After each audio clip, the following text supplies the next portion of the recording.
Hello everybody, welcome back to Conscientious Omnivore. My name is Pal.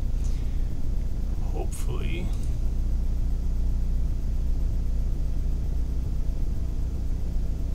okay, I think I'm live. I think it took a little longer to refresh in the browser. But anyway, hopefully this is live and hopefully people will be joining. Welcome back. I know that I have a noisy mic, but I hopefully should have sound. I will be trying to get a new mic at some point, and we'll see what I can do about that. And speaking of that, if anybody wants to support me on Patreon and help me buy a new microphone, that would be fantastic. Got a ton of articles to go over today, so let us see if we can get through them all, because I'm going to actually have to be out of here in maybe an hour and a half-ish, or 2 hours at the most. I don't think there's anybody watching yet. I know this is not the best time for most people, but hopefully some people will join in, and yeah, we'll see what happens. So I'm going to just jump in and start sharing some articles with you guys, and if people do join after, maybe just you know, put in a chat letting me know that you can hear me okay and that you can see the screen okay. Alright, let's do it. Alright, first and foremost, we got a sad bit of news. This was a article that got put out talking about the violations that happen very frequently in the you know, meat processing industries, and basically talking about the failures that are being exposed in slaughterhouses. This article talks specifically about U.S. slaughterhouses, but you know, I'm pretty sure, like, if anybody looks into their home country, you will find the same exact kind of things happening, you know, where you live. And this article is written from a UK perspective, so they're basically talking about the very real possibility of getting flooded with cheaper and thereby lower standard you know, meat from the US after a Brexit deal, because their standards would probably be different, and a lot of the things that the EU forbids the US allows, and this is a concern to a lot of people. So basically, you know, they're talking about some of the violations that have been reported, and they're you know, they're going through the FDA's actual, no, sorry, not the FDA, the USDA's logs of incidents, and what they found was that you know, chickens especially are just horrifically treated. You can see kind of a breakdown of the things that they found, but thousands of birds died of heat stress after traveling or being left waiting in trucks in temperatures over 90 degrees Fahrenheit, or alternatively freezing to death in extremely low temperatures. In one incident alone in January, more than 34,000 chickens froze to death while being kept overnight outside a slaughterhouse in a truck. I mean, just think about that, that there are 34,000 chickens in one truck. I mean, that is horrific enough as it is, but they all froze to death, you know, while they were just being left there with no heat. So it's just absolutely horrendous. You can see some of the other things here where malfunctioning machinery doesn't electrocute the chickens correctly. They don't have their throats slit you know, correctly. Mechanical failures on the conveyor belts mean that they pile up, they're being suffocated. I mean, it's just, it's absolutely horrific. And you know, the article, as I said, is focused on the UK, and basically talking about how, you know, they have higher welfare standards and et cetera, et cetera. But as I've talked before on other streams, the red tractor you know, approval, or any of these other ones, are really just there to make the consumer think that they are buying something that is humane, make the consumer feel at ease with, you know, something that they're putting their purchasing dollar, or, you know, currency toward. And there is no real humane way to do this horrific thing, which is to kill an animal that doesn't want to die, and then, you know, basically carve it up for its body parts. So yeah, it's just one example here, but definitely worth a read if anybody wants to see that. Next is the first of what is going to be many stories that I want to highlight, talking more about kind of the you know, climate change and some of the things that that we're seeing in all the reports that are coming out from these scientists and governing bodies. responsible for trying to mitigate man-made climate change. And this is one of them that basically they've done studies on the adaptation of trees adapting to the new environment that climate change is causing, and they're not able to keep pace. So they're looking at trees in the Amazon and how well they're adapting to drought and frequent flooding as well, because some areas are flooding where they're not used to flooding, and some areas are seeing really extreme droughts where they're not used to seeing droughts. And what they're finding is that the plants, while they are basically trying to adapt to that new environment that they're in, like new growth is coming up, but it's not being able to keep pace with the rate of change. So they've got this really good size. It says, 2.5 acre plot, but they have 300 of these spread out throughout the Amazon basin, and they're looking at these plots. It says data from 106 of the longest monitored plots. Researchers found that mortality has increased over the 30-year period among moisture-loving tree genera such as the Inga and the Mesolarus. So there's a bunch of trees that are not dealing with the drought, and then there's other trees that are not being able to deal with the increased rainfall. So it's just really interesting, and it's not good news. So basically what they're saying is that one of the biggest carbon sinks we have, which is the Amazon rainforest, is not able to keep pace with the change that we are putting on this earth. So very interesting if anybody wants to read through this. And of course, it's a bit of bad news, and hopefully wakes people more, makes more people up to the reality that we really need to change what we're doing. This is a very kind of mixed emotion story. Japan has withdrawn from the International Whaling Commission. So if anybody hasn't seen this actually happened a little while ago in December. I apologize, a lot of the articles I'm going to show are actually several weeks old now, just because I haven't had time to do a live stream. So some of these are not that current. But basically, Japan has been in the Whaling Commission, and originally this Whaling Commission was formed in 1946, I believe. And the stated aim at that time was to basically promote the whaling industry, but in a sustainable manner. So the focus was going to be on making sure that whaling stocks aren't overfished, and that they are still there as a resource for people to use. Like the commercial whaling industry wanted to protect its quote unquote natural resources. And since the start of that commission, they basically have changed over into more of a kind of a stance where they realize that whales need to be protected, and they have pretty much put a moratorium in place that prohibited whaling for all the members of the commission, except there was always this kind of like loophole, which was for scientific research purposes. And that's the loophole that Japan had always been using to basically get around it.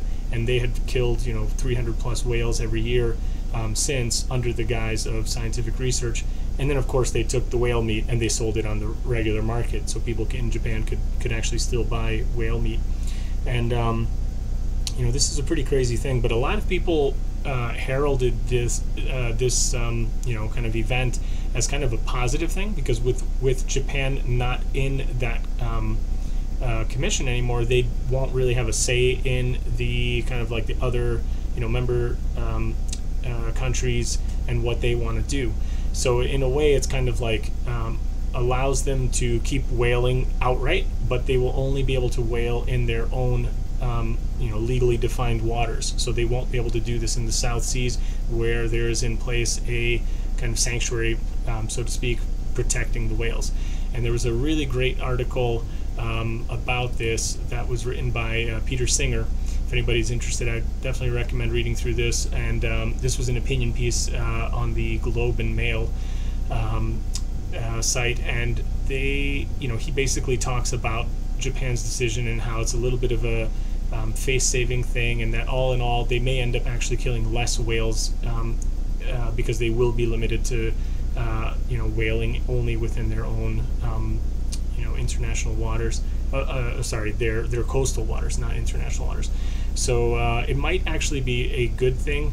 Now, obviously, we would hope that at some point they would actually stop whaling altogether. But for now, you know, if they just kill less whales, I will still be happy. And definitely worth a read.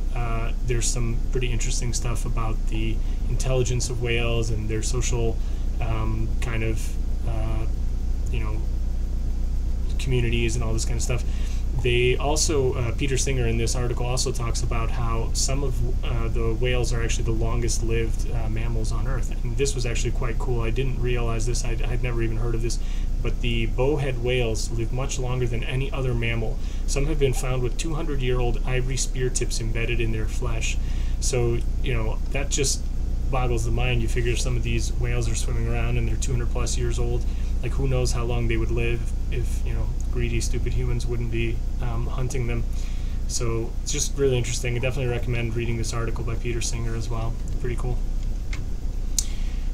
This one I'll just very quickly touch upon. A while back, I don't know if anybody watching had seen it, but there was a kind of big brouhaha in the vegan community when this guy, Dr. Giles Yao, had done an interview with Colin Campbell, Dr. Colin Campbell, of the China Study fame, and he basically kind of took a lot of things out of context.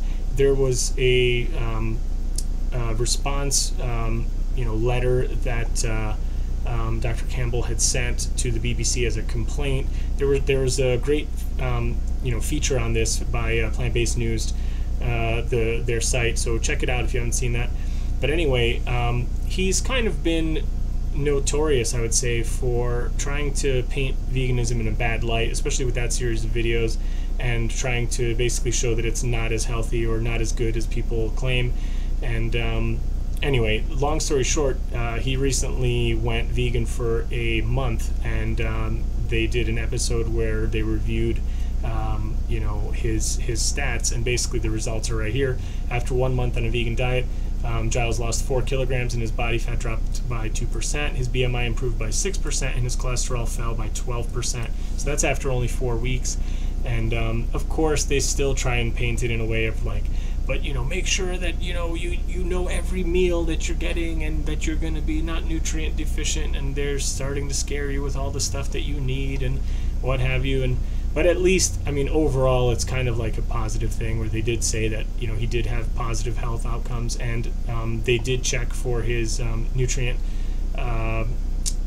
figures, his stats, and he was not low in any nutrients. He was not deficient in anything after the 1 month. Obviously, that's not a very long time, but some things I'm sure would have shown. So he was fine with iron and folate and everything else that they checked. And just goes to show you that, like, yeah, if you eat the whole food plant-based and make sure you just take your, you know, vitamin B12 supplement, eat a variety of whole foods, you're going to be fine. So I thought that was pretty good. Another article here about the continuing problems of salmonella found in meat. This one is talking about ground turkey. Another, you know, I don't know however many people got sick. 52 people got sick on this one. This was back in the end of December. It was right before the holidays. And they just added more, you know, I guess like products that got recalled. And I guess, yeah, 1 person actually died. 5 patients were hospitalized. So, I mean, it's pretty bad stuff. And, yeah, just another, it just seems like every couple weeks there's like another one of these big recalls. It's just kind of laughable that people aren't going to learn and keep eating animal products. This one was a very interesting article, actually. For a long time, you know, vegans have been campaigning against the egg industry and pointing out to people that it's horrifically cruel. They basically take all the male chicks and they grind them up because they don't lay eggs. If anybody doesn't know, usually there's 2 different types of chickens that get bred. One is for egg production and one is for meat production. The ones that are bred for egg production, the birds don't grow as fast as the ones that they breed for meat production, but they produce more eggs. And obviously males don't produce eggs, and since they don't grow as fast as the meat you know, bred birds, they actually get killed because it would just cost more for the farmer to actually raise them than the amount of money they're going to get from the meat that's you know, on on the birds. So they are usually killed like 1 or 2 days old. They're either suffocated, macerated, or left basically in garbage cans to suffocate from just getting piled in there or whatever, in bags and what have you. And for a long time now, there have been several companies trying to get a no-kill no-kill method, where they would basically sex the eggs before they hatch. So you would find out if the chick is going to be a male. You just basically don't even bother with hatching the egg and putting it in the incubator. You just get rid of that egg, and then you just hatch all the female eggs. And right now it looks like a company in Germany has actually done this, and the eggs that have resulted from this have actually gone on sale now in Berlin. So this was actually a pretty big thing, this patented select process. Horrible pun. They basically can determine the sex of the chick just 9 days after the egg has been fertilized, and then they can basically get rid of it before it's actually hatched. So it's sort of like an abortion for chickens that are egg-laying chickens, based on their sex. I still think it's pretty terrible, but in a way, I mean, it's at least a little bit better than what is being done now, where it just shows here an estimated 4 to 6 billion male chicks are slaughtered globally every year because they serve no economic purpose. So it would serve to, at least, instead of killing those live 4 to 6 billion chicks, it would just mean that they don't even get to the point that they hatch. I still think it's pretty terrible, but this article talks a lot about the technology of how they do it, and they're basically saying that consumers are going to probably be looking to buy this instead of a regular conventional egg, where that there's going to be even more inherent cruelty. Now, I think people still need to be aware of the cruelty that exists where those birds are kept in those massively filthy sheds and all this kind of stuff, and they don't have access to outdoors, natural sunlight, etc., etc. So I still think it's a terrible industry, and I don't want to give anybody the idea that it's okay to do this and you've cleared your conscience, but I mean, at the very least, it's a positive step, maybe. This is a opinion piece on Live Kindly, where they talk about the egg industry being in decline, and as more and more vegans are protesting companies that use eggs that are sourced from companies where the chickens are kept in horrific conditions, it's putting a lot of pressure on them, and they are being forced to do things like the article I just mentioned, and also to give them more space, like in California under Proposition 2 and all this kind of stuff. So it's basically they're saying how, I guess, $8 billion industry with a serious PR problem. It's a huge industry, and they need to figure out how to basically get people to think that that they're an ethical product, and they're very clearly not. But I just wanted to share this if anybody wants to read through that. A bunch of stuff coming out of various states in the U.S. where there was actually a little bit of good news. Miami Beach, I want to give props to Florida here. Miami Beach, the commissioner has asked stores to stop selling dead sharks in jars. So knowing the state of the oceans that we have, knowing how many animals are on the brink of extinction, it's pretty ridiculous that somebody would want to go into a souvenir shop and buy a dead baby shark in a jar, but that is one of the many stupid souvenirs that people can buy. And the beach commissioner has asked stores to stop doing this, and they think it sends the wrong image about the environment and all this kind of stuff, and I happen to fully agree with them. So I think that was a bit of good news. And they also did a campaign in Miami where they basically tell people about shark finning. So apparently shark fin soup is a delicacy a lot of people enjoy throughout the world, especially like I think in Asian cuisines. But in the U.S., apparently they're pointing out that it's illegal to to fin a shark like in U.S. waters. But what happens is these companies will actually import the fins from places where it's not illegal. So they just and they're basically saying there's no way to find out whether it was sourced from a legal kind of place or not. So here it is. It says the craziest part: the trade and selling of legally caught fins is still illegal in most of the country, creating a huge loophole and making it very difficult for authorities to say whether a fin is legal or not. Due to this, thousands of pounds of fins are being imported into the United States every year, with Miami being the capital of shark fin importation. And this, I forget who did this. Let's see, Oceania Association. So I don't know too much about them, but they basically use this little floating boat as a marketing thing to let people know that shark finning is illegal in the U.S., but the trade and the sale is not. So you can basically go to several stores and just buy shark fins, which is pretty terrible. So they're trying to highlight that to people, and they're cruising up and down beaches with this boat, which is great. This one I just wanted to show. This isn't super new footage. This came out before Christmas as well, as mid-December here, as you can see. But again, horrific footage. I'm not going to play it. I'm not going to show you guys, but if you want to see it, you can actually see the hidden camera footage that got released about turkeys from a ethical free-range farm. People are paying extra for these birds, as I've talked about before in other videos. People are willing to pay money because they want to have a clear conscience, and what they're not realizing is that even if these birds are free range or getting a little bit of extra space or whatever, you're paying a whole bunch of extra money for them. Hi, Leon. Nice to see you on, man. And people are paying a whole bunch of extra money, so you can see that they're priced from 70 to over 130 pounds for a single bird. But yet, when the footage is seen here, you can see that the handlers, the farmers, are basically kicking them, crushing them, slamming them into cages, and they're going to get sent to the same slaughterhouse that all the other birds are going to get sent to.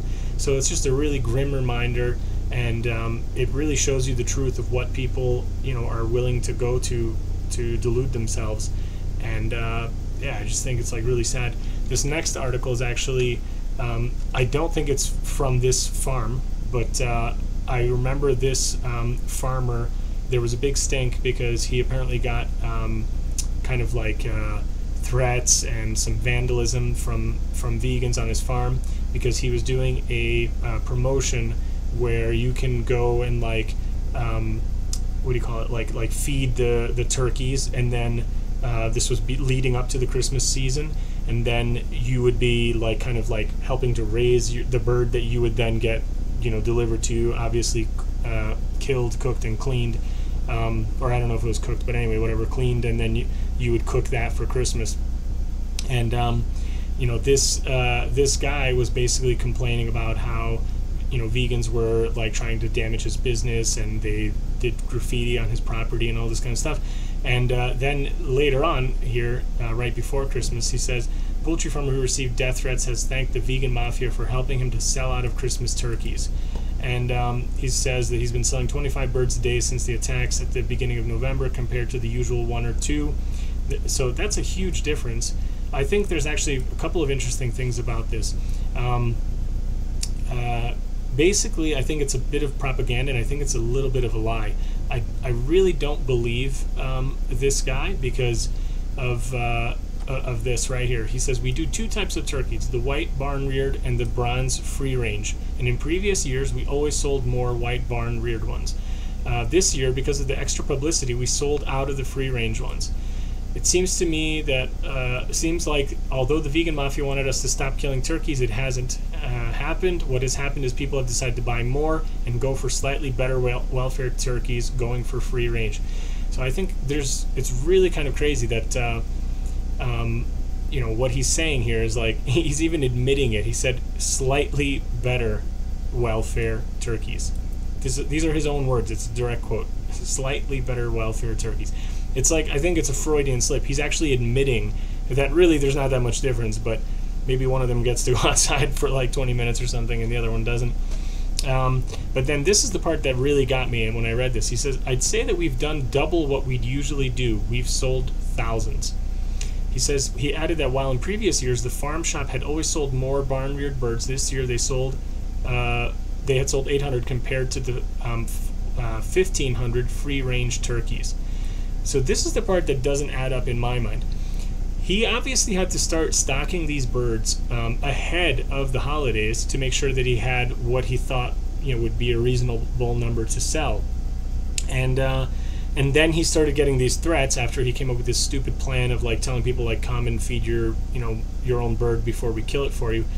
And then he basically says that he outsold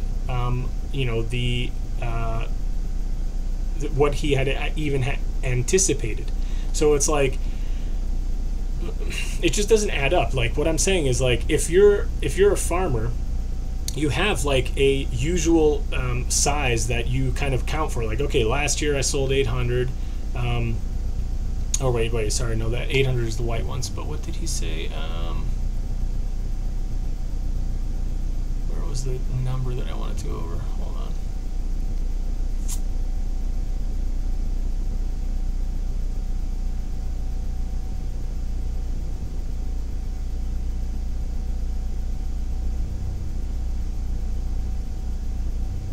Okay, double. Yeah, he says, I'd say we've done double what we usually do. We've sold thousands.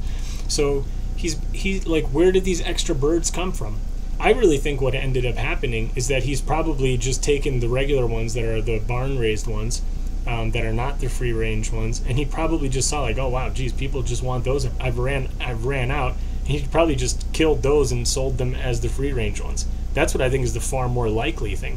I mean, why would somebody who's kind of counting on a certain number, get all this free publicity, as he says, and then all of a sudden, he like runs out of the birds, and it's like I don't think it adds up. I think probably what happened, because farmers do all sorts of shady stuff, I think it's far more likely that he probably just took the white ones, and then that's why he's saying that he sold less of those, and he probably just rebranded them and sold them as the more expensive ones.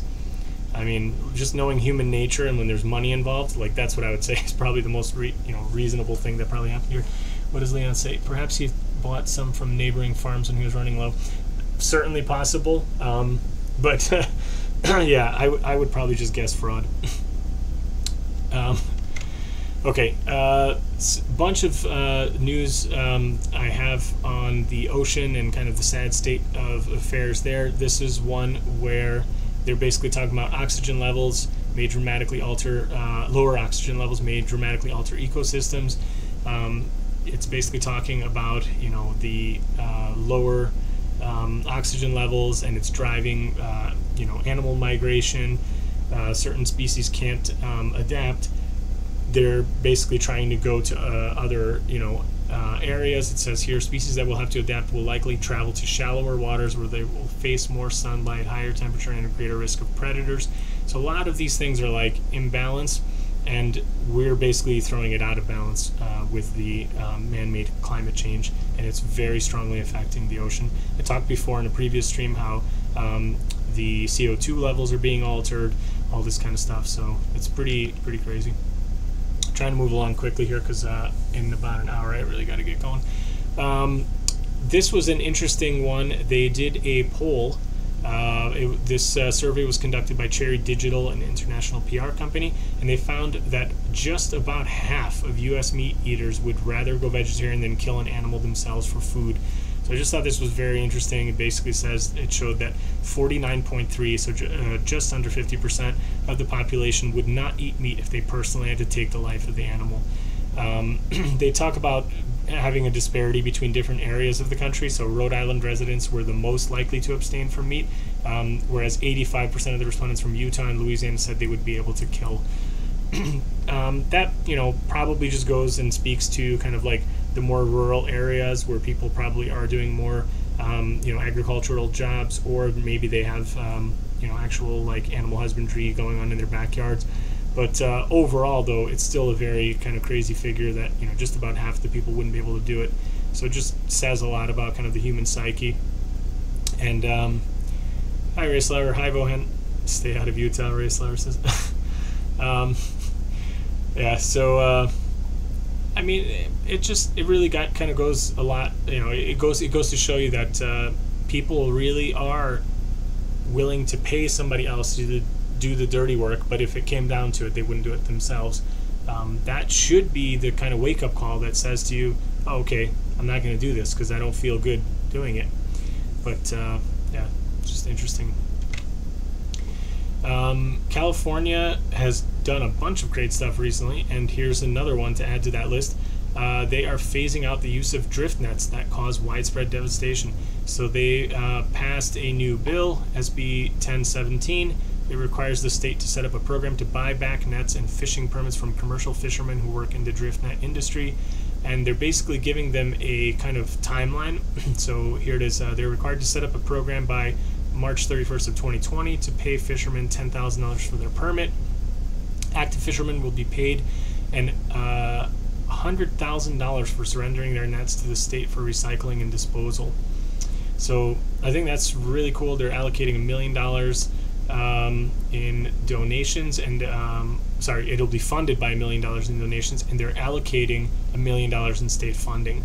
So they're basically saying people have 4 years to get into the program, and then any remaining driftnet permits will be revoked after that time. So I think that is just really great news. These nets cause extreme devastation. They produce all sorts of bykill that people don't even consume it. It's just killing these animals for no reason. So it's just really crazy. Hi, Palinho. Good to see you. So yeah, it's just really great news there. It wasn't super recent. This was actually from October of last year, but I didn't see it until recently, and I think that's pretty cool. This one is another bit of good news coming out of California. They are going to become the first state to require pet stores to sell only rescue animals. I think this was just like some of the happiest news I've seen in a long, long time. They are going to basically prohibit the sale of dogs and other pets unless the animals are from a rescue organization. So I think this is just awesome, and this is starting from the beginning of this year. And they're going to have to be able to produce a, kind of like a sale record, I guess, of like where they got the animal from.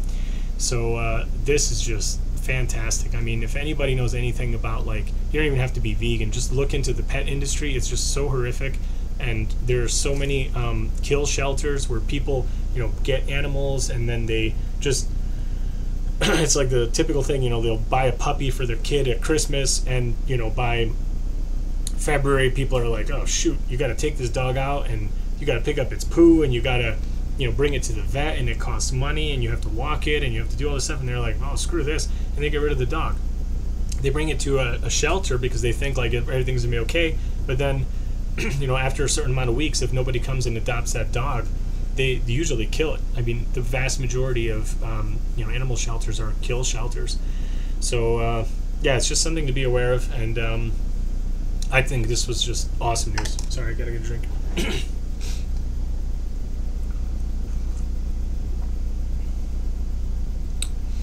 Reis says, did I say $100,000 to turn in a driftnet? I'm stealing driftnets from fishermen and cashing the nets in.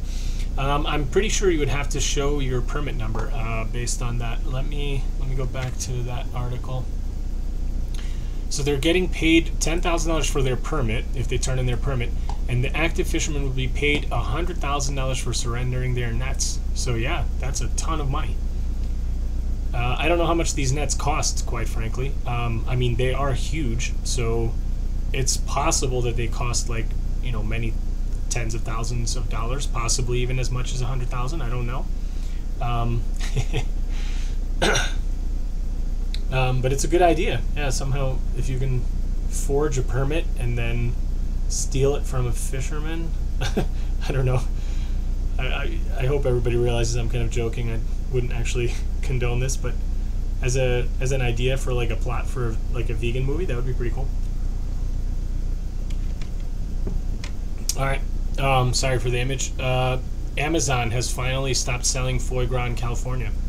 So California has sued them, and it's great. Basically, they were made to pay $100,000 in penalties and costs because despite California passing a ban on the production and sale of foie gras throughout the state, Amazon was still circumventing that and delivering foie gras into California.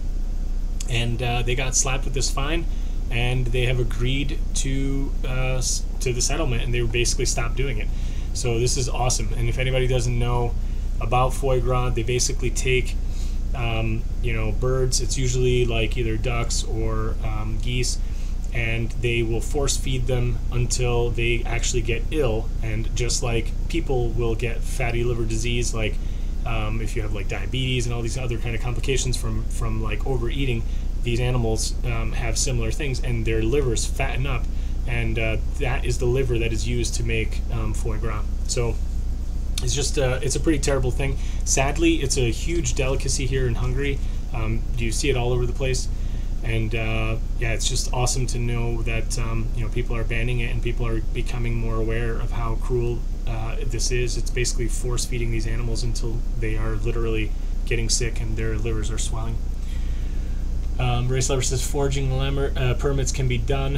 Hell, I'll just sell the net to a fisherman who I know will turn it in for profit. I'll sell it to them for 80, leaving them 20,000 profit. All right, good luck. You heard it here though, so maybe just throw me a couple bucks on Patreon afterward.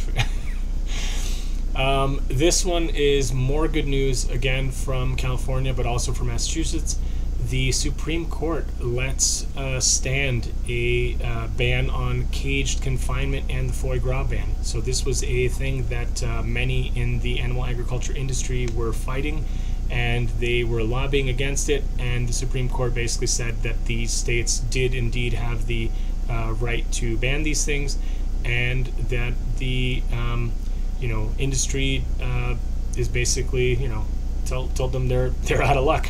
So told them to go fly a kite. I think this is awesome. So definitely check out this article. This was on the Humane Society site, and they had a great list of all the stuff that that was in this in the work that led up to this decision, and it was really cool. So I'm happy about this. I'll get $3 for every net I sell. Thanks, Reis. I appreciate that. More good news. New Jersey became the first U.S. state to adopt a sweeping ban on all wild animals in circuses. So it's really cool. Yeah, Leon, you're right. California gets all the cool laws. But as I said in one of the previous live streams, they are actually the largest state, and they are such a huge driving force, like economically, for the country. I mean, they produce like so much of the all the food in the country, and I think if they were like their own country, it would be something like the 5th largest. What is it? Like economically in the world or something like that. Like I forget exactly how it is, but it's like they have such a big clout that like whatever gets decided in California, it actually will kind of extend to many other places. So it's actually really good. Even if it is just one state for now, it's kind of like all it needs sometimes is like that little pinprick, and the rest will kind of follow. Hi, Meat is Murder. Thanks for joining. So yeah, good news. They're banning the use of exotic animals. This still, I think does allow for other, kind of things. So I don't think it bans like non-exotic animals. So whatever that means, but like dogs or something like that would probably still be allowed.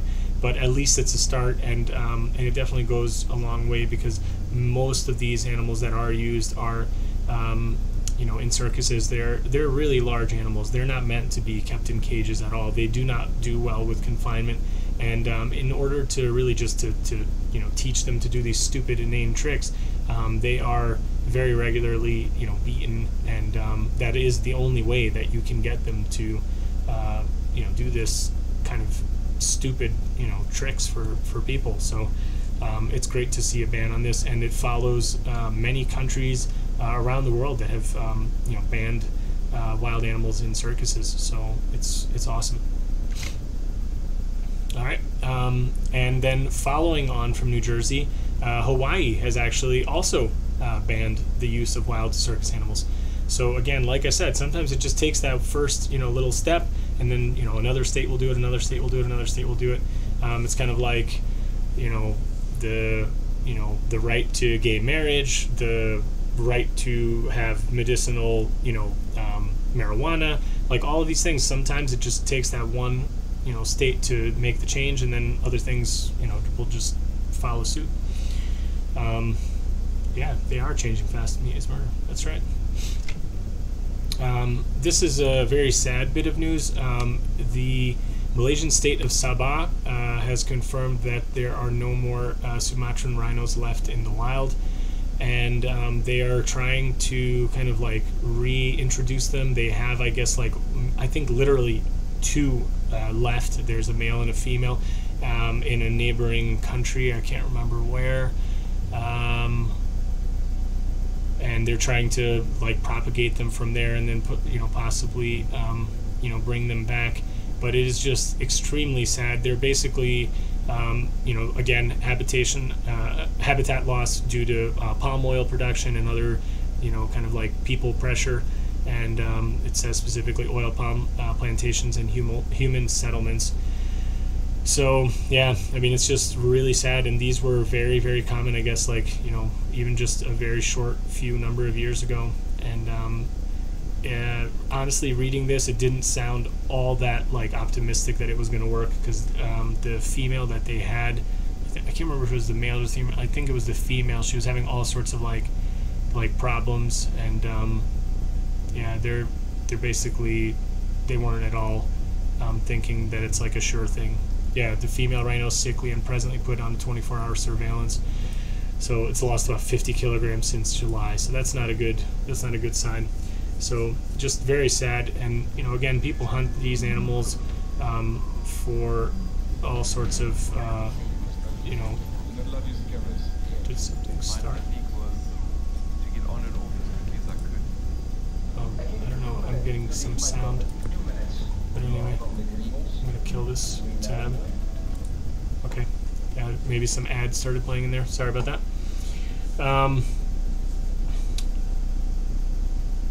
Reis, devils love horns. Yep. It's crazy. Yeah, people are so stupid. They'll just believe anything. Like, okay, if I make a soup out of this thing, then, you know, I'll have a bigger erection or something, and then they'll go and kill an animal for the horn. It's like, it's ridiculous. I should try to clone them, although it's not ideal. It might be better than extinction. Well, yeah, I guess. I don't know. And then what do you like do? Implant it in another similar, like, rhino? I don't know. Leon, you need more than one couple to repopulate. Well, I think they do have a few left in other places in the world, just not in that area. So it's certainly possible, but yeah, it's just really sad.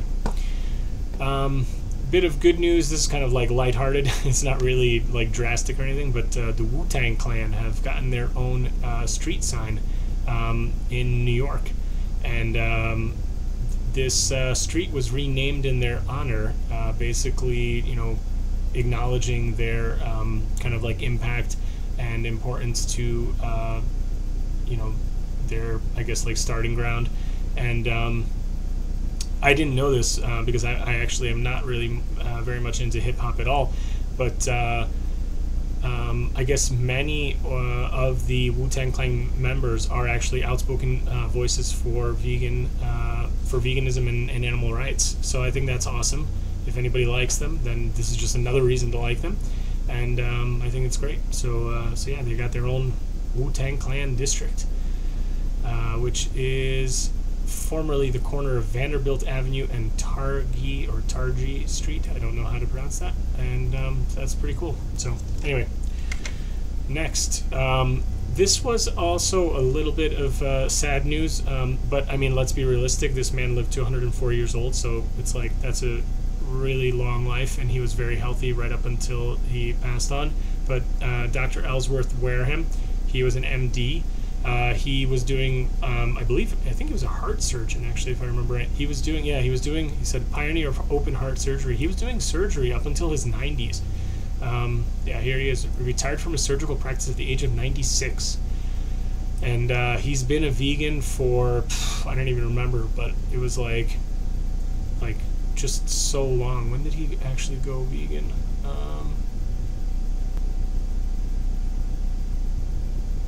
they don't say in this article, but I remember seeing him in like various interviews and stuff, and he was still like mowing his own lawn and all this kind of stuff.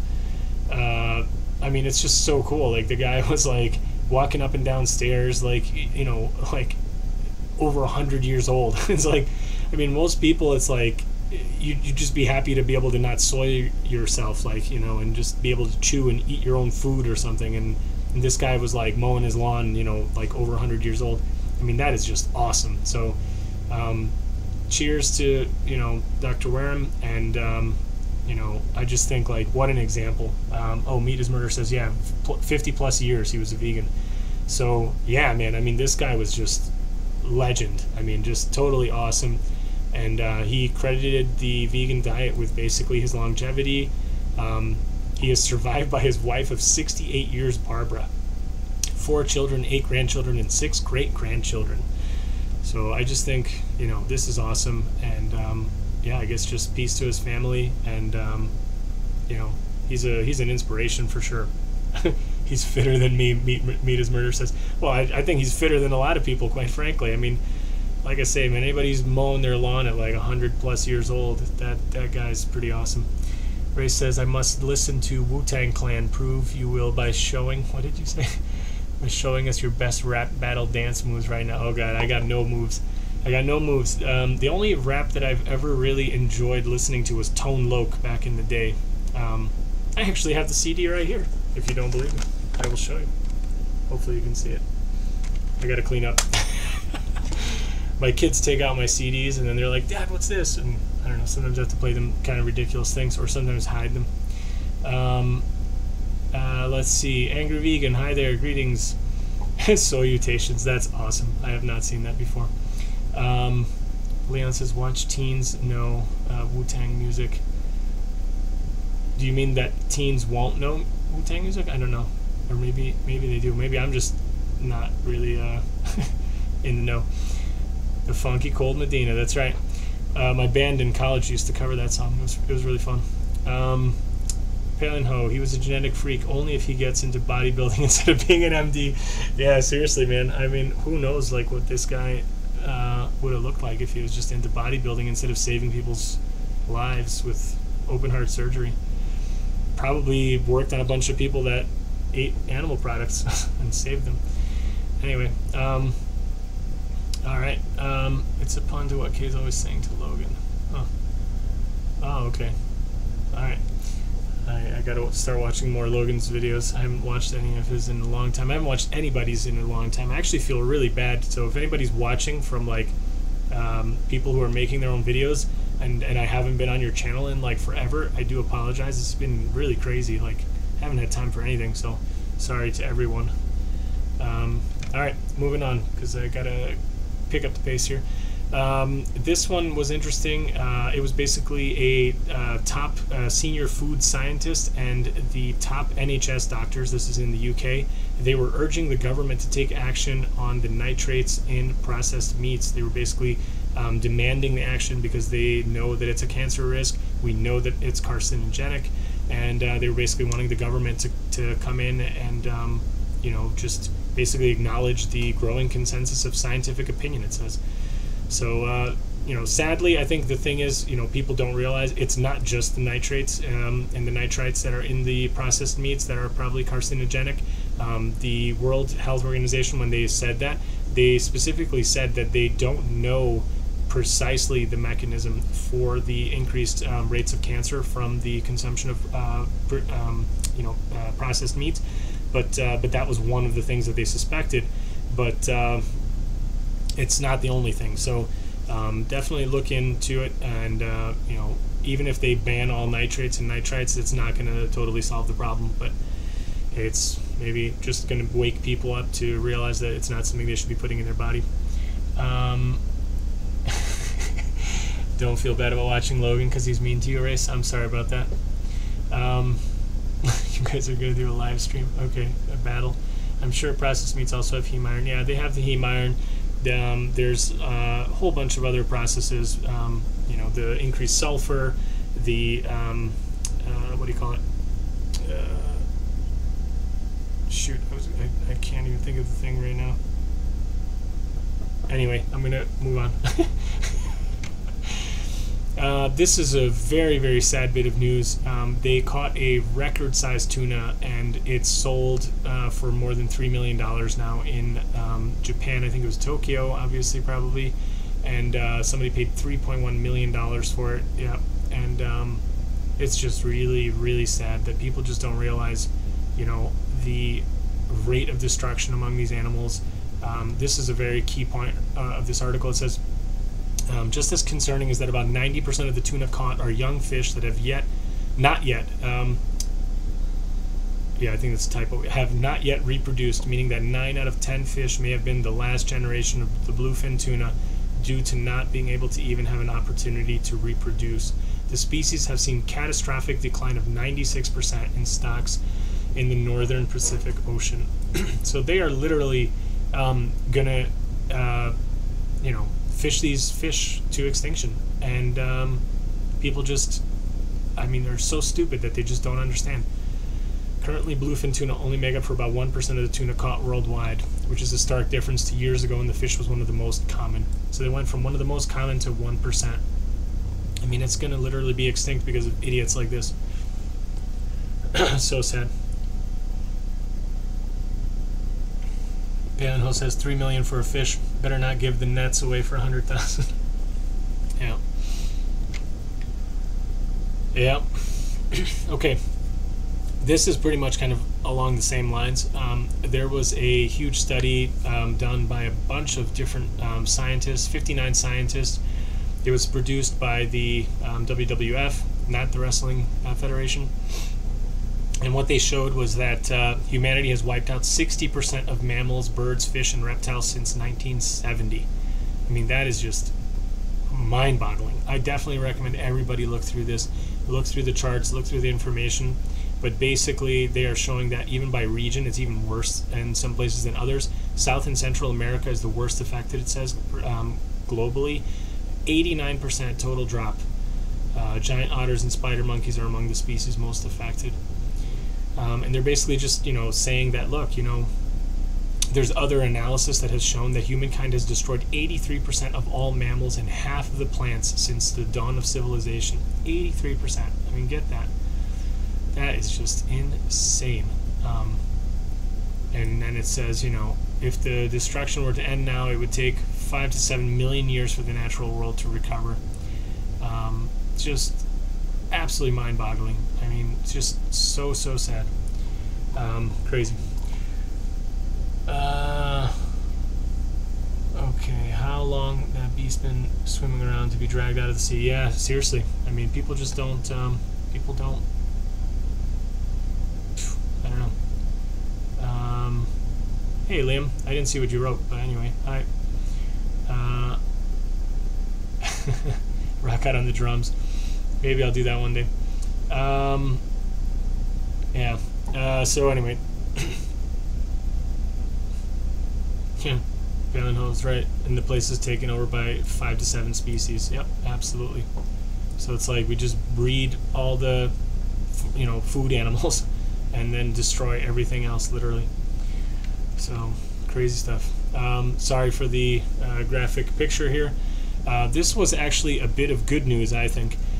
Belgium has decided to ban the slaughtering practices that were previously allowed as loopholes for religious reasons. So basically, this is the halal and the kosher slaughter has been banned.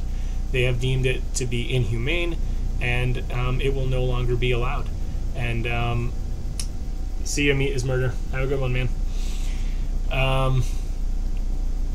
The article is actually kind of interesting because they, of course, you know, bring in the perspective of people who were still advocating for it. So the Muslim and Jewish people who, you know, actually insist that that is the only way that they can, you know, the fan though. I don't know. Liam, you've confused me. But anyway, I think maybe you're hearing the fan from my desktop. That's probably what you mean. It's really, really loud, and I do apologize. I'm going to try and get a better mic and a better camera pretty soon. So sorry about that. I know there's a really crazy background noise. Leon says we have a ban on it too, from what I heard, but I'm not sure if it's already implemented. Yeah, I mean, I think, you know, the people who advocate for this form of slaughter, they're basically saying that it's religious bigotry and all this kind of stuff, and that they're being persecuted and prosecuted and whatever. And I just think it's beyond ridiculous. I mean, let's be realistic. You know, this isn't like thousands and thousands of years ago when people didn't know any better, and you can see kind of with your own eyes when you watch these forms of slaughter that they are horrifically cruel and that the animals suffer immensely, and even more so than when you know, the quote-unquote humane methods, you know, like at least when those work, you can argue that the animal is stunned and before it has its throat slit and all this kind of stuff. Obviously, I don't support that either, but you know, and there are many cases where it's shown that the bolt guns don't work, or the stunning gases don't work, or whatever, and the animals are fully conscious when they are being killed. But at the very least, you can say that the intention is there, like to stun the animal so that it doesn't feel things.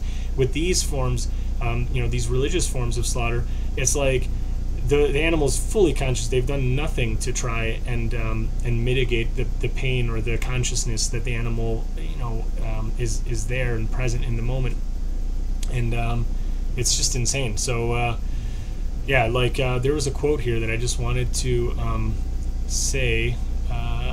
There were two that I actually thought was good. Okay, so I'm going to read them out of order because this was the way I want to do it. So the government asked for our advice on the ban. We responded negatively, but the advice wasn't taken, said Sakti Bayram, leader of the Muslim community. This ban is presented as a revelation by animal rights activists, but the debate on animal welfare in Islam has been going on for 1,500 years. Our way of ritual slaughtering is painless. Now, I think this person is either willfully ignorant or is a bald-faced liar. This is just beyond ridiculous. Like, I challenge anybody to watch any kind of like ritual slaughter and tell me that that animal is not suffering. And to say that it's painless is just, it's beyond the pale. This person is just crazy. So, yeah, just, I don't know. That's just insane. And this is what I wanted to read finally from this article. They want to keep living in the Middle Ages and continue to slaughter without stunning, as the technique didn't yet exist back then, without having to answer to the law, she said. Well, I'm sorry, in Belgium the law is above religion, and that will stay like that. So kudos to Belgium, and yeah, I just think like hopefully more places adopt this stance as well. Had a bunch of comments. Followers of the Abrahamic religions ain't going to be happy with Belgium. Well, yeah, they're not. Liam asks, are you selling the house? Yes, I am. Super, super happy about it. We've got a sale lined up. Just going through all the paperwork, rigmarole. Brazilian Jiu-Jitsu is going awesome. I'm actually going there in about half an hour, so I got to end the stream and then be on my way. What are my favorite techniques? Americana is probably the one that I can do the best, usually. Almost always from side control. And I'm still pretty bad at a whole bunch of stuff, but I get tapped out a lot less than I did at the start, so it's pretty cool. I'm happy about that.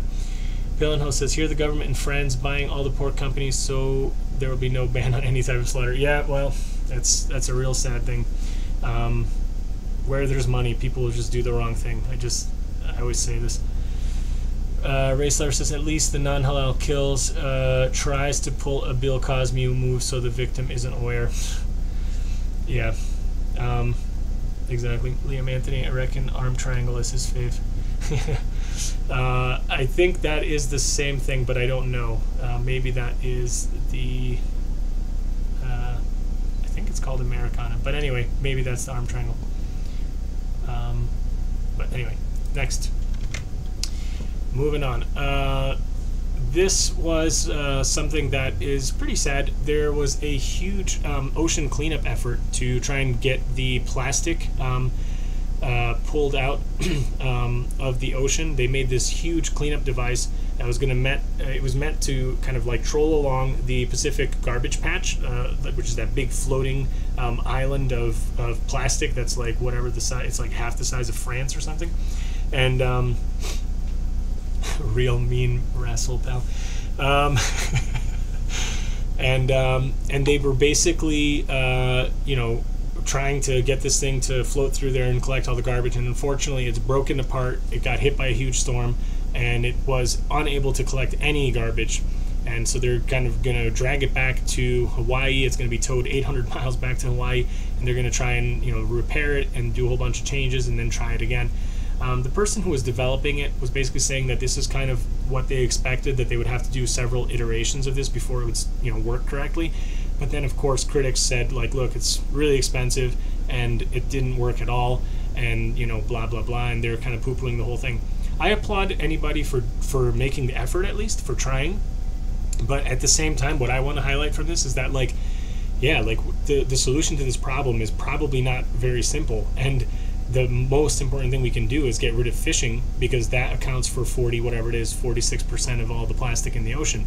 And that's where we need to start with. So, yeah, it's crazy. Reis, I'm not going to read that comment. You're always trying to get me in trouble. Wrestling in pajamas. That's kind of what it feels like sometimes. Yeah, so I think, like, yeah, people stop eating fish. That's like the most important thing you can do, and then you probably won't need to get these kind of crazy devices built.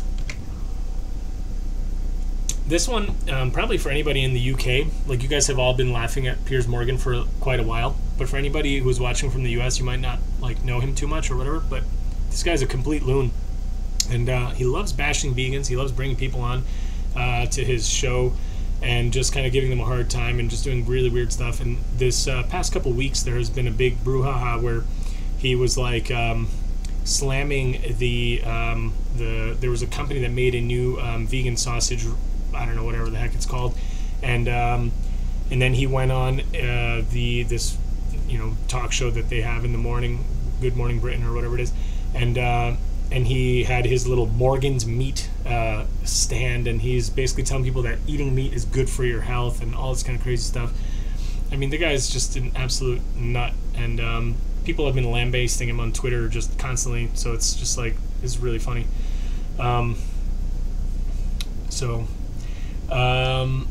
Reis Lover asked, did the ocean cleanup device kill animals? No, apparently it's supposed to kind of, like, only hang down so far below the surface, and fish can swim underneath it, and apparently it's not like a fishing net kind of thing. It's, like, specifically made to try and capture just the garbage but allow the fish to go by. So hopefully, you know, they can get it to work. But yeah, Piers moron. Yeah, he is.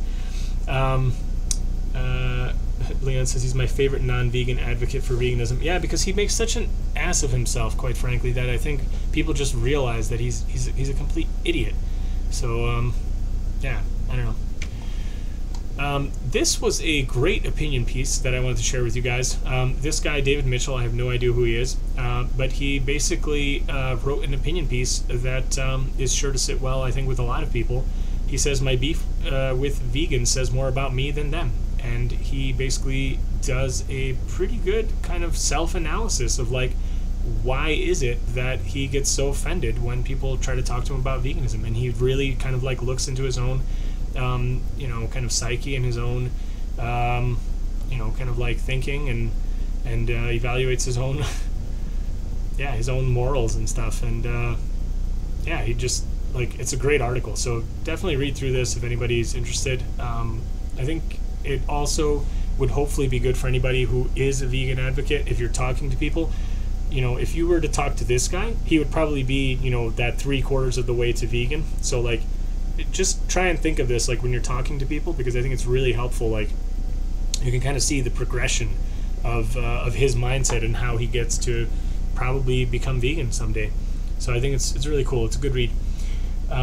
Piers Morgan was hospitalized with stomach gastritis. He blames the vegan food. Yeah, I saw that, and I didn't pull up any kind of thing. He tweeted something too that he was saying, like, bad news, he's going to survive and whatever. Yeah, I mean, Reis, I see you're coming too. It's crazy. Like, it's like, obviously he's probably got a lot of health issues from his diet because he's eating garbage, but yeah, and he's gonna blame it on the one bite that he took out of the vegan sausage. Anyway, crazy stuff. This was a good op-ed in Teen Vogue, calling out specifically the fishing industry and going and referring to the stat that I just gave on the plastic in the ocean is 46% comes from basically fishing nets and fishing industry, discarded plastic and stuff that's lost in storms and what have you. It's crazy. So yeah, it says that the concentrated plastic waste in the Pacific Ocean is twice the size of Texas.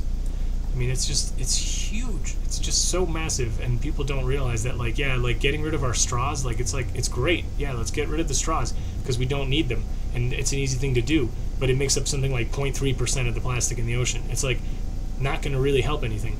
So yeah, it's just, I don't know, good opinion piece. Definitely check it out, or feel free to forward it on to people if they read Teen Vogue, if you have younger people that you talk to or hang out with or whatever, or if you yourself are younger and watching this. Liam says the irony is that vegan food contains ingredients meat eaters are already eating. Yes, it does. Steel straws. Yeah, I've seen those stainless steel straws. I think a lot of people probably can just get those and then not have to buy new ones. This one was a crazy story that I saw about an Australian river ecological catastrophe, it says. They basically have mismanaged the Darling River to the point that just about 1 million fish have died from the water being drained and used for agriculture, basically. So it says benefit cotton growers upstream, and actually animal agriculture is also implicated here, and over about 1 million fish have died. Some of them were 100 years old. There's this special critically endangered Murray cod. I'm not familiar with it, but I think it's probably this fish here that is pictured. And yeah, they were killed.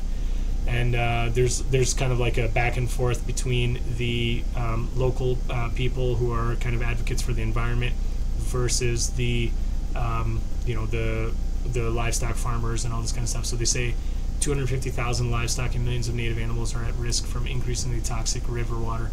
So it is just insane. Really interesting read. Definitely check through this, and it's just very sad. Who uses straws? Liam says, yeah, maybe if I'm at a restaurant, then maybe. And even then, lately I've taken to telling them don't give me a straw. Yeah, I just don't even want one.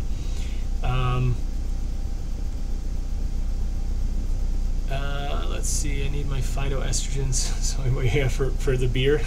Yeah, no, only a savage drinks beer with straw. A beer with straws, steel or plastic. Yeah, I don't think I would ever drink a beer with a straw. Pretty sure I never have.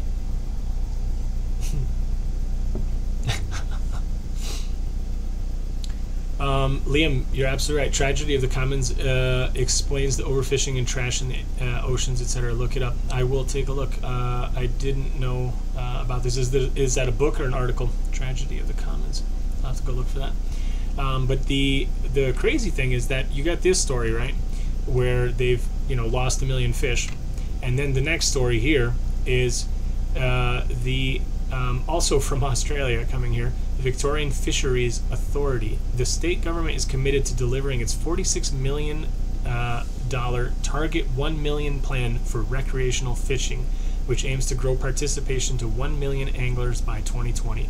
So they have literally budgeted $46 million so that they can increase the amount of people fishing to 1 million people. They want to have 1 million people fishing there, and I just think you put these things side by side, and it's just you're oh my god, people are insane. You lose 1 million fish, but then you want 1 million people fishing. It's just unbelievable. Tragedy of Commons is a law in economics. Okay, I will definitely look that up. Phenomena might be a better word than law. Okay. Hi, generally. Aussies are so dumb. I wouldn't want to say all of them, and we've got Joey Carbstrong and a few other good ones, but yeah, this is just insane. I couldn't believe this when I saw this, that they're actually proposing a huge budget to get more people to go fishing. Unbelievable. Saltwater crocs will be happy with 1 million anglers, Palinho says. Yeah, maybe. This next one, very interesting, pretty cool thing. In the Middle Ages, apparently, everybody was drinking almond milk if they could. I saw this article linked in Twitter, and it just talked about how people have gone through really old recipe books and found tons and tons of uses of almond milk as basically a replacement for dairy. And oh, you're Aussie. Sorry, Jenna. Well, so at least we know of at least a few then, and you're one of them as well. So yeah, basically this article is super cool. I definitely recommend everybody check this out. And the next time somebody tells you about, you know, oh, I want to drink real milk, you know, dairy milk or whatever. The next time you see an idiot politician talking about how, you know, almond milk shouldn't be labeled as almond milk, like, send them this article.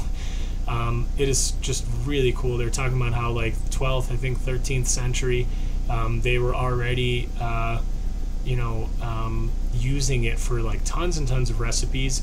And, I mean, it's just so cool. Like, really, really interesting. Good read. I definitely recommend this. Check it out. Carnist Aussies are dumb. Yeah, I guess so. Thoughts on Steel Panther? I don't know what Steel Panther is. Is that the band? There's this horrible, like, almost like a joke band, isn't it? It's like a heavy metal. I think that's them, but I'm not sure. Slave food. Carnist logic. Vegan food is slave food. Yeah. Crazy news out of London. People want. Yeah, the band, best rock band ever. I think I saw like one of their videos, and I was just like, yeah, no, it doesn't do it for me. It's like they're trying to be Spinal Tap, but in like real life. I guess they're succeeding because they're popular or something. But no, I can't really. I can't get behind that. So yeah, Londoners will soon be able to ice skate with real penguins. They're going to take penguins, put them in an enclosure in the middle of an ice rink, and then have a bunch of idiots skate around them. With, you know, dancing lights and flashing music and all this kind of stuff.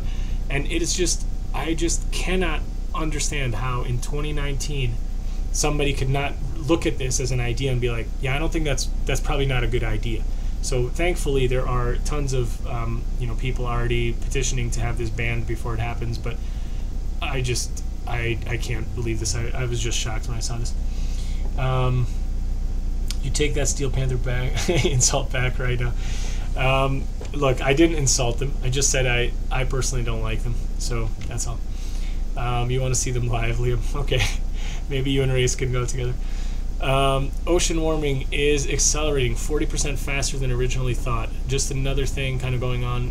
The previous thing I said where, you know, there's low oxygen zones, there's more CO2, there is warmer, you know, areas, coral, fish, other, you know, kind of algae, all sorts of things can't adapt to these changes as quickly as they're happening, and it seems like they're realizing that it's actually happening much faster than we previously thought. So it's 40% faster on average than what they had estimated 5 years ago.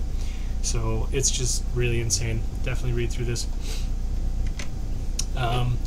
Next one. This was actually a huge kind of plus in my mind. It is highlighting a growing method, which is veganic farming, and basically talks about this German guy who was like running a Greek farm and an olive farm, and they're taking all the branches and the kind of like waste that comes off the trees, and they're composting them and using that as a veganic hummus to use as a growing medium. And they're talking about the benefits of it and how it's outperforming even the artificial fertilizers. And he's basically saying that like the hardest thing is overcoming people's kind of preconceptions of it, and even organic farmers cannot believe like how well this is like working. And he's basically trying to raise awareness and get people to start like mulching and using the compost. So anybody who's like at all interested in the whole like you know, organic isn't vegan debate and all this kind of stuff, please read this, send it to whoever is telling you nonsense. Veganic farming is absolutely possible, and that is what we should be pushing for. and that is what I encourage everybody to do. Plant a food forest at home and start doing your own composting, your own mulching. Back to Eden method. It's going to be awesome. Check it out. Read this article. It's really cool. Reis Lover, I'm sorry, I cannot admit that Steel Panther are the greatest musical act of all time. T-1000. Is that from the Terminator thing? Yeah. Rainbow is the best rock band. Black Sabbath, the best metal band. Yeah, Black Sabbath is huge. I love Black Sabbath. I still do. Black Sabbath was probably like my favorite band for like several years. When I was in college, my band, we pretty much only covered like 3 or 4 different bands. Like out of all the covers we did, it was like, I don't know, like 3/4 of it was Black Sabbath. We played almost like the entire, like, I don't know, first album. We did a bunch of stuff from like the first few of their albums. I don't know, it's just, I love Black Sabbath. Anyway, vegan online supermarket has just opened new premises in Maryhill. So this is Glasgow news. Anybody watching from there, check them out. They have a storefront location. So I guess they were a popular online retailer, and now they have opened an actual physical location, and they're basically, yeah, they're looking, it says after launching a crowdfunding campaign which raised more than £65,000. So it's really awesome. Goes to show you what community can do. And yeah, check it out, man. This is cool. Like, I hope to see many, many more all vegan supermarkets opening. I mean, think of how easy that makes your shopping experience. You just go in and just pick anything off the shelf. It's vegan. I mean, obviously I still recommend reading all the labels if you want to be healthy and stuff, but I mean, just from an ethical standpoint, like, it's pretty cool to be able to do that and not be so worried about like sitting there in the aisle like reading all this stuff. So it's pretty cool. Look up Steel Panther live whacking. I don't think I will. That's good enough for me to edit you saying Steel Panther is the greatest musical act of all time. Okay. All right. Next. This is a pretty crazy thing. They've filmed humpback whales that do a kind of like ingenious way of catching fish.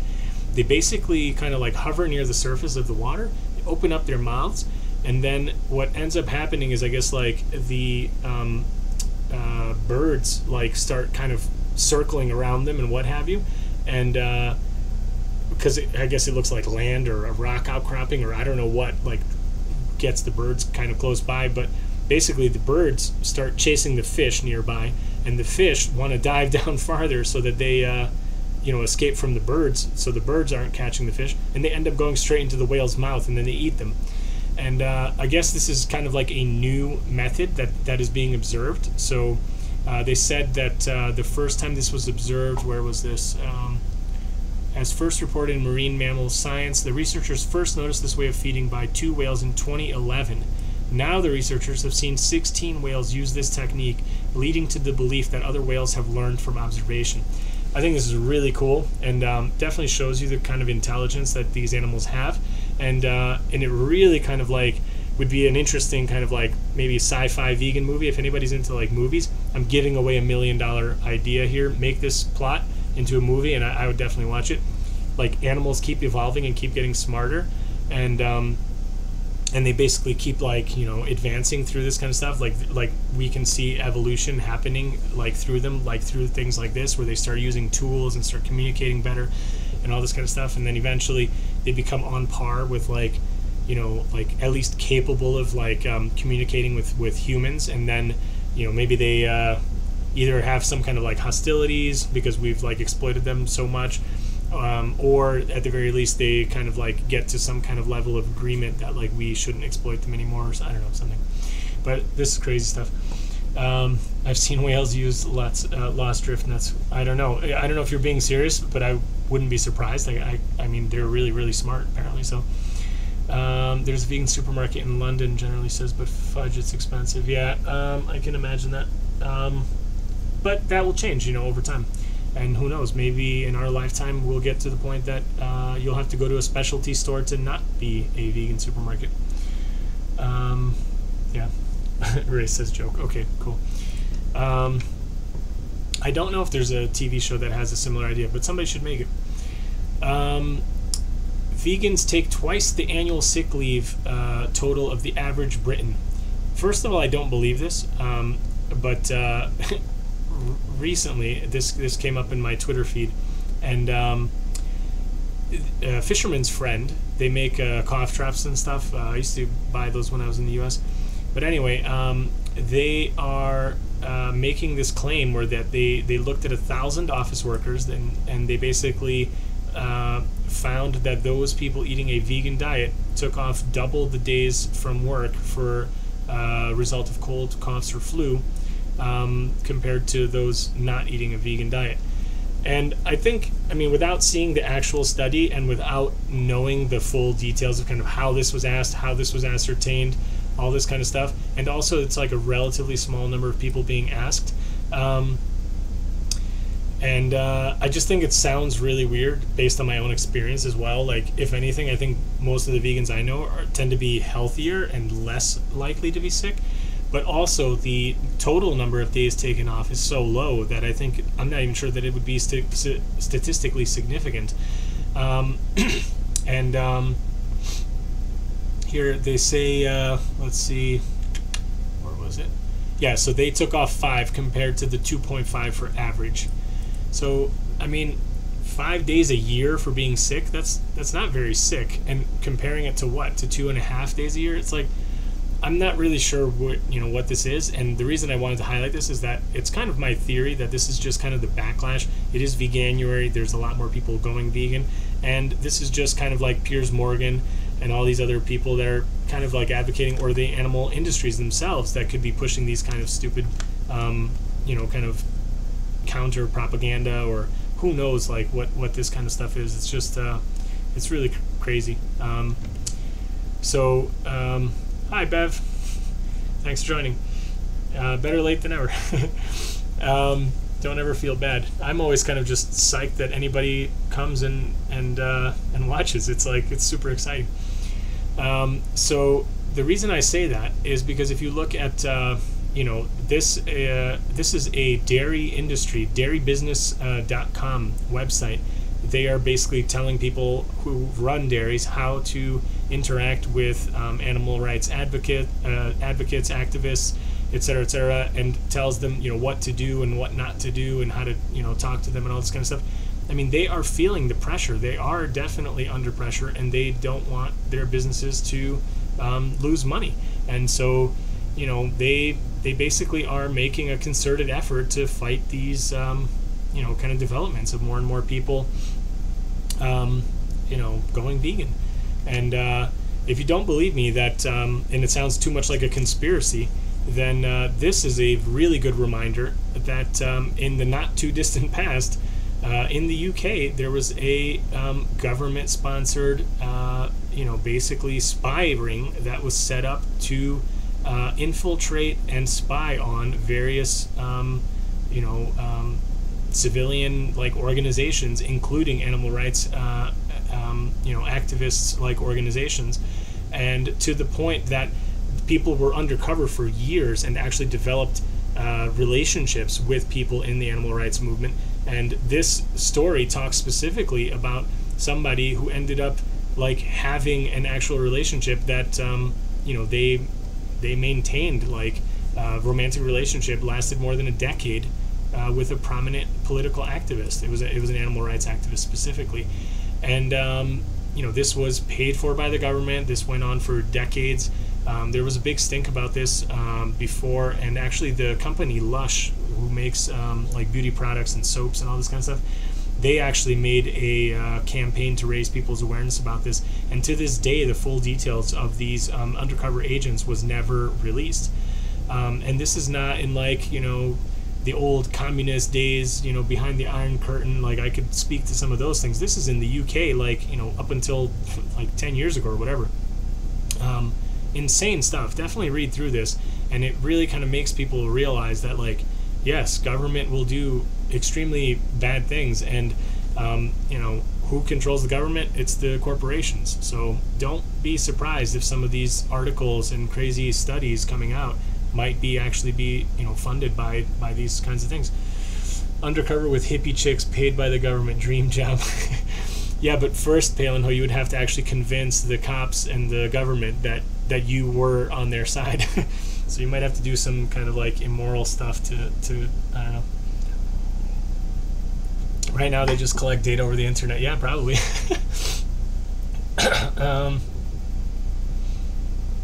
Okay, let's see. Generally says, I haven't lived there for a couple of decades. When I first left, I thought I'd miss the weekend footy league.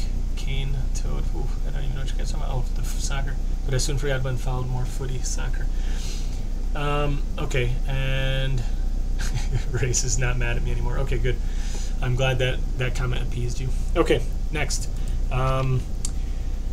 This is a birdguides.com article where they're talking about the number of licenses granted to kill birds in the UK and Wales and England specifically, and it's a huge number. They talk about these various species that some of which are actually on red list, kind of levels, so they're very close to, well, I don't know if it's like extinction or whatever, but they're endangered for sure.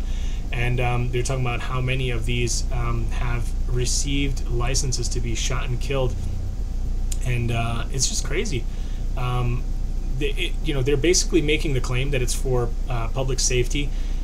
Sometimes it's for basically preventing damage to cattle or other livestock. Sometimes it's to preserve public safety in the form of like shooting down birds at or near airports so that they won't have collisions with airplanes, like you're basically taking off or landing.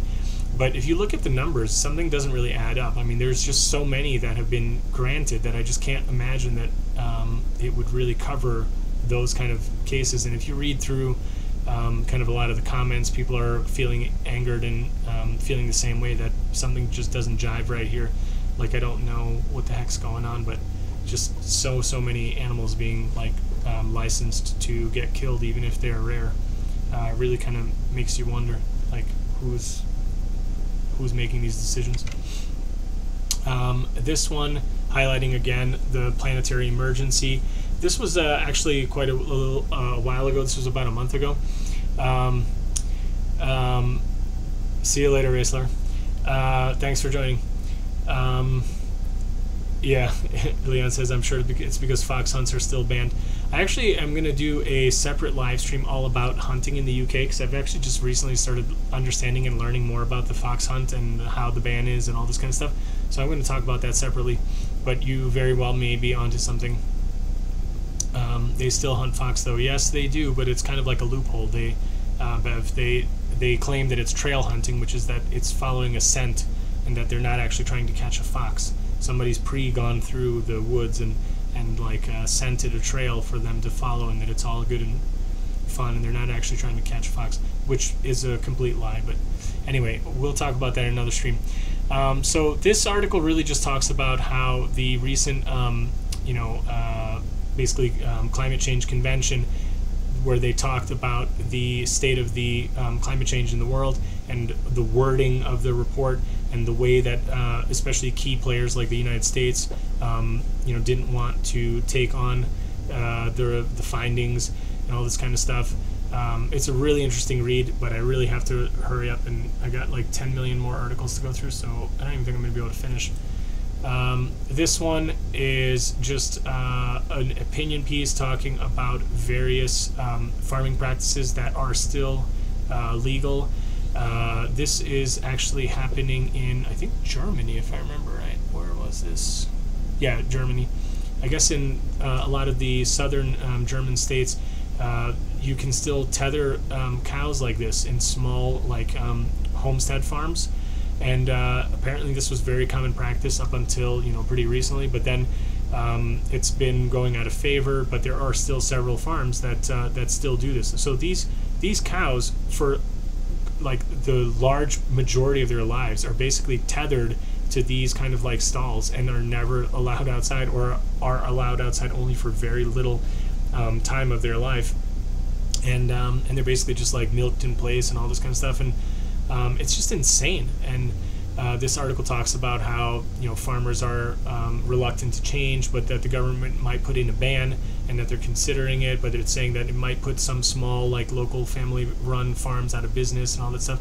And I say good for them. I mean, this is just the same as the religious slaughter. I think just it's very clearly cruel, and it should just be banned. But sadly, I don't know if this is any worse than the large-scale farming. Probably not.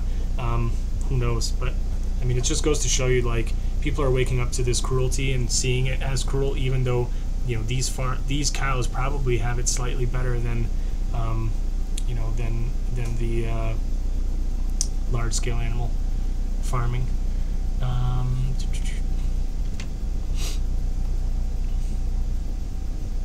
Okay.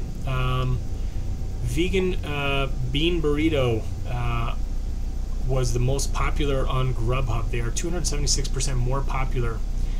This was the what was this? It was like a top 10 list, and it gained the most popularity, I guess, in 2018 versus 2017. So that's pretty cool. People are getting more hip to vegan food. Okay, this was a very cool and surprisingly good bit of information on Eat This, Not That, which is kind of the typical Men's Health kind of junk article that I usually kind of highlight here to show you inconsistencies in it. But in this one, they basically show you 32 foods that help turn off stress hormones that lead to fat storage and all this kind of stuff. And literally every single one of them is a plant food, and most of them are fruits. And it's really cool. So, and greens, obviously, and stuff like that. So I just thought this was awesome, and definitely check this out if anybody's interested. This was, again, the 32 foods that help you not store fat. It's pretty cool. This one was interesting. Again, talking about the intelligence of whales. A narwhal was adopted by a pod of beluga whales, and they found it swimming along with the beluga whales about 1,000 kilometers farther south than is normal for its terrain. So apparently it was probably orphaned or something, and somehow became separated from its own pod, and it basically fell in with these beluga whales and is like kind of been adopted by them, and they swim along, and is this cool footage that that somebody got. Is really cool. So I just thought that was neat. New vegan butcher shop. This was actually right before the holidays. They opened a storefront selling vegan meats, and this person was apparently a Top Chef Canada contestant, Lauren Marshall, and she moved from a delivery service only to a proper storefront in time for the holidays, and people were able to buy like cheeses and meats and all this kind of stuff. Everything's vegan, so that's really cool. Definitely gaining popularity everywhere. This was a bit of great news from Idaho. A judge ruled that the ag-gag laws in the state were unconstitutional. If anybody doesn't know what ag-gag laws are, they are the tools that the animal agriculture industry uses to suppress activists basically going in and showing the conditions on their farms. Basically, any kind of whistleblowing activity is deemed a terrorist action, and it can be suppressed, and people can face very serious like jail time and legal consequences for exposing the animal agriculture industry. And this ruling said that that is unconstitutional, so that's really cool. Definitely read through that. Way to go, Judge. Yep, absolutely, generally. That's a good one. This one I just wanted to highlight as a really quick health thing. This was a post done by Dr. Michael Greger from nutritionfacts.org, but this was on the apple.news site here. It talks about green smoothies and the role of fruit in smoothies specifically. And basically, even though if you're taking a whole fruit and it has all the fiber, and you're just making it into a smoothie, so you're not juicing it, you are retaining the fiber, somehow the breaking down of the fiber by the turning it into a smoothie is actually still increasing the kind of like insulin response you have when you drink it versus when you eat it. So he's basically making the case that for most fruit, it's still better to eat than to put it into a smoothie, but you can actually dampen that glycemic load by incorporating berries into the smoothie. So he basically talks about how berries are so good at reducing the insulin response that they can still improve your blood sugar even if they are blended. So basically, just if you're doing like a green smoothie or whatever, you can put in other things, but make sure you include some berries as well. So just wanted to quickly share that, read through that if you get a chance. Awesome bit of news, vegan shoes, another vegan shoe company. I mean, there's just so many nowadays. I did a video recently about, you know, leather and all this kind of stuff. Check it out if you haven't seen it, but this is just another one, German footwear company. They're making shoes from recycled bottles. They look pretty much kind of just like standard regular leather, you know, and I think that's a great bit of news. Palinho says, so no chewing, then better swallow fruit whole, not to damage the fiber. No. What Dr. Greger was saying is that chewing it and eating it whole was fine. It's something to do with breaking it down by the blender. So it's specifically like somehow the fiber is somehow still damaged, even though it's in there. It just like makes the insulin response worse. This was a list of 101 cities across the world that get a majority of their energy from renewable sources. So this was very cool. I encourage everybody to look through this. I really got to keep moving here. But yeah, check through this. These are cities that get the majority. So I would think that means at least more than 50% of their power from renewable sources. It's definitely possible. Some are actually 100%. I want vegan shoes, but I don't want faux leather, just that the glue is also vegan, and I want it cheap. I can't remember who suggested it to me, Leon, but in my video about the leather, somebody got me hip to the Saucony Vegan Jazz Low Pro, I think is the name of the shoe. It's basically, it looks like kind of like a retro style, like little basic tennis shoe. It's almost kind of like sneaker. Check it out, Saucony Jazz. I think it was Hummus Hero that said it, but I can't remember. So whoever it was, shout out to them. Check out that shoe. This is cool.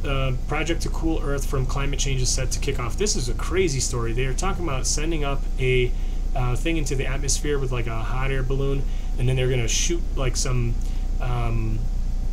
particles into the atmosphere that will help, large quantities of sulfur dioxide into the air, blocking sunlight, and it will help cool the earth. I mean, this sounds like a recipe for disaster. It sounds like an evil science fiction movie plot or something. Read through this. I definitely am not a fan of people coming up with wacky things like, we just need to stop doing animal agriculture and try and get more renewable resources and stop burning stuff for energy. I mean, it's like, it's pretty obvious what we need to do. We just need to do it. Anyway, next thing, shark numbers have dropped by 92% in 50 years on the Great Barrier Reef. That is absolutely shocking. It's crazy. Read through this. There's another story here that basically is saying, again, that various sharks and rays are on the verge of extinction. I mean, you can imagine that just from the previous figure that I just told you. And then this was a really cool article that I definitely recommend everybody checking out. They're basically calling out the Australian efforts to use shark nets to protect swimmers on beaches, and basically calling out, rightfully so, that there's no scientific evidence to support the claims, and that it really hasn't done anything to reduce attacks.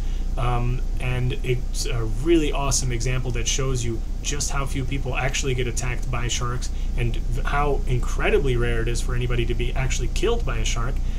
Usually even when they do attack a human, it's by mistake, because they actually mistake you for their natural prey.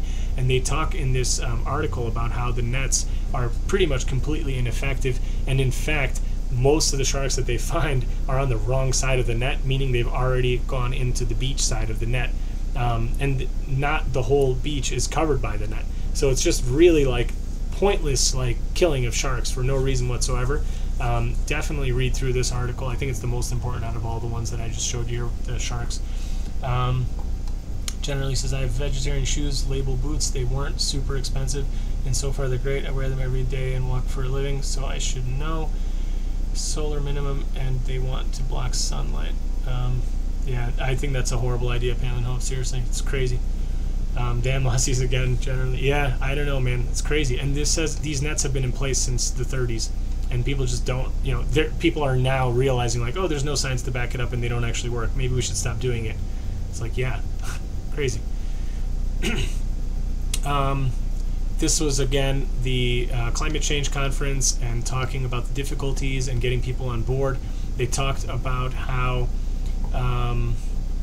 important it is to actually make these changes, and protecting biodiversity and land. And they talked about livestock farming. It says right here, 2/3 of the agriculture sector's emissions are due to livestock farming, and they're just telling people, like, look, if we don't stop this 2% rising of the temperature, we're going to be screwed, and the Earth is going to be uninhabitable. This is again much the same. This article is talking about that our window of opportunity is just narrowing. We're having less and less time available for this. So crazy stuff. This was a bit of good news from Australia. They've cut their plastic bag usage by 80% in just 3 months, and this was actually done by the National Retail Association. They basically made a change that encouraged the largest retailers to basically make people pay for bags. They won't give them out for free in the retail environment, and that actually succeeded in cutting down 80% of the plastic bag usage in just 3 months. So that is awesome, and that really goes to show you. Hi, Hesse. Thanks for being on. And yes, Dr. Martens do a vegan shoe. I've heard that, but I have not seen one yet. But I have heard that from other people.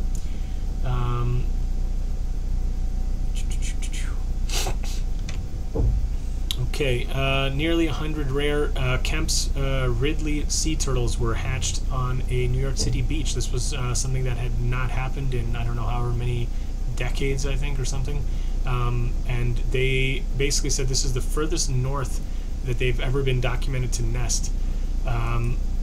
Actually, so it's not. It wasn't rare because of the time. It was rare because it's the farthest north that they've found this. So this is probably due to the warming. Actually, honestly, pretty interesting. Yeah, you missed a lot, and I'm actually gonna have to finish up and get out of here. Shoot, there's no way I'm going through this before the end. So, guys, I am gonna actually stop here. And let me go back here because, yeah, I can't finish through these articles because I really got to get going. I hope everybody had a good time. Thanks, everybody, for being on. I will do another one and try to finish the rest of the articles and try and catch up a little bit because I had a backlog of stuff that I wanted to get through all from last year. I'll try to do one maybe tomorrow night. I can't promise. But anyway, we'll see. And I'll get you through the rest of these. And I'll put in the links at the end. Into the comments, and then I'll put the rest in the next stream. So thanks, everybody. I am going to be going to jiu-jitsu. Thank you very much. Generally, thanks. Part 2 after the BJJ class. I don't know. I can't promise that. I probably can't do it tonight. I will try to do it tomorrow and finish it up for you guys. Okay. So thanks, everybody. Have a good one, and see you soon. Bye.